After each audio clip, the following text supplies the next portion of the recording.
Ya, saudara, penetapan status kejadian luar biasa atau KLB di Kepulauan Banyak sudah lebih dari 8 bulan.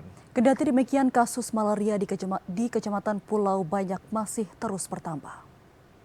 Kendati PMK Pacu Singkil sudah menetapkan status kejadian luar biasa malaria selama 8 bulan lebih di Kepulauan Banyak, namun hingga kini jumlah kasus malaria masih terus bertambah.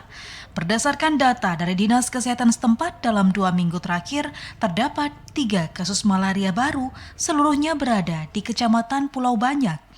Bertambahnya kasus menyebabkan pemerintah daerah belum bisa mencabut status kejadian luar biasa KLB malaria dan berpotensi dapat membatalkan sertifikat eliminasi malaria yang sebelumnya diraih kabupaten itu.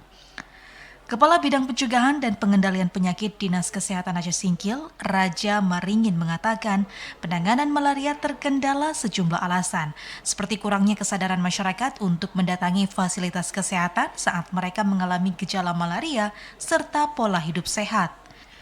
Ia menambahkan Dinas Kesehatan juga belum bisa menentukan target untuk mencabut status KLB. Lantaran untuk pencabutan status harus nihil kasus baru selama 2 bulan, sedangkan saat ini kasus malaria masih bertambah. Dari Aceh Singkil, Jakartawan Adi Nugraha, TVRI melaporkan.